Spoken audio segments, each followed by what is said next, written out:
Assalamualaikum warahmatullahi wabarakatuh. Apa kabar anak-anak? Mudah-mudahan anak-anak dalam keadaan sehat ya. Tetap semangat ya anak-anak dalam mengikuti pembelajaran hari ini. Baiklah, hari ini pembelajarannya adalah sejarah kelas 11, kegiatan pembelajaran 1, bab 1, masa kerajaan-kerajaan Hindu-Buddha. 1.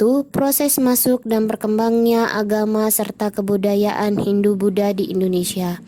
Masuknya agama dan kebudayaan Hindu-Buddha membawa perubahan kehidupan masyarakat Indonesia antara lain sebelum mengenal tulisan atau masa prakarsa menjadi mengenal tulisan dan memasuki zaman sejarah masa aksara. Semua hanya mengenal dan menganut kepercayaan animisme dan dinamisme, kemudian mengenal dan menganut agama dan kebudayaan Hindu-Buddha.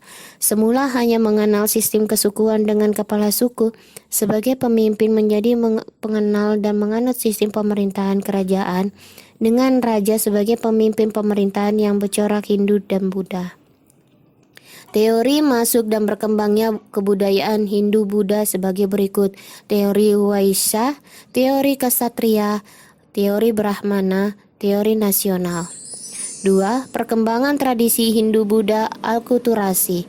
Masuknya budaya Hindu-Buddha di Indonesia menyebabkan munculnya alkulturasi. Alkulturasi merupakan perpaduan dua budaya di mana kedua unsur kebudayaan bertemu dan hidup berdampingan dan saling mengisi serta tidak menghilangkan unsur-unsur asli dari kedua kebudayaan tersebut.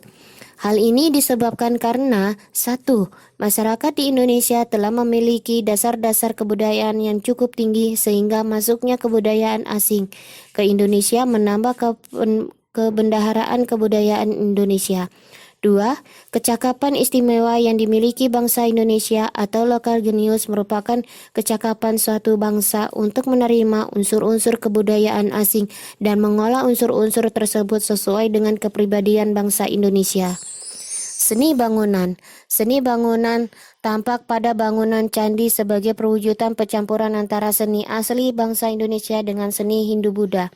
Candi merupakan bentuk perwujudan akulturasi budaya bangsa Indonesia dengan India. Candi merupakan hasil bangunan zaman megatikum, yaitu bangunan puden yang berudak-udak yang mendapatkan pengaruh Hindu-Buddha. Contohnya adalah Candi Borobudur. Kerajaan Kutai. Kutai Martadipura adalah kerajaan bercorak Hindu di Nusantara yang memiliki bukti sejarah tertua. Berdiri sekitar abad keempat, kerajaan ini terletak di Marakaman, Kalimantan Timur, tepatnya di hulu Sungai Mahakam.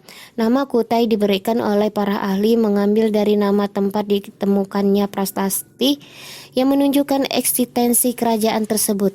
Tidak ada prasasti yang secara jelas menyebutkan nama kerajaan ini dan memang sangat sedikit informasi yang dapat diperoleh. Yupa, prasasti kerajaan Kutai. Yupa adalah tugu batu yang berfungsi sebagai tugu peringatan yang dibuat oleh para Brahman atas kedermawaan Raja Gulawarman. Kerajaan Tarumanegara. Tarumanegara atau Kerajaan Taruma adalah sebuah kerajaan yang pernah berkuasa di wilayah barat Pulau Jawa pada abad ke-4 hingga abad ke-7. M. Taruma merupakan salah satu kerajaan tertua di Nusantara yang meninggalkan catatan sejarah. Dalam catatan sejarah dan peninggalan artefak di sekitar lokasi kerajaan terlihat bahwa pada saat itu kerajaan Taruma adalah kerajaan Hindu beraliran Wisnu. Bukti keberadaan kerajaan Taruma diketahui dengan 7 buah prasasti batu yang ditemukan 5 di Bogor, 1 di Jakarta, dan 1 di Lebak, Banten. Prasasti yang ditemukan prasasti kebun kopi disebut sekitar 400 Masehi, ditemukan di perkebunan kopi milik Jonathan Wright. Yang kedua, prasasti Tugu ditemukan di Kampung Batu Tumbu, Desa Tunggu, Kecamatan Tarumajaya, Kabupaten Bekasi. Sekarang disimpan di museum di Jakarta. 3. Kerajaan Mataram kuno. 1. awal berdirinya kerajaan. Kerajaan Mendang atau sering juga disebut Kerajaan Mataram kuno atau Kerajaan Mataram Hindu adalah nama sebuah kerajaan yang berdiri di Jawa Tengah. Pada abad ke-8 kemudian berpindah ke Jawa Timur.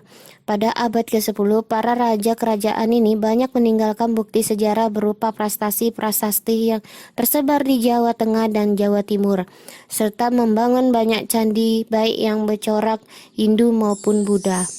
Kerajaan Sriwijaya. Sriwijaya adalah salah satu kemaharajaan bahari yang pernah berdiri di Pulau Sumatera dan banyak memberi pengaruh di Nusantara. Dengan daerah kekuasaan membentang dari Kamboja, Thailand Selatan, Semenanjung Malai, Sumatera Jawa, pesisir Kalimantan, dan bahasa Sanskerta Sri berarti cahaya atau gemilang dan Wijaya berarti kemenangan atau kejayaan, maka nama Sriwijaya bermakna kemenangan yang gemilang-gemilang.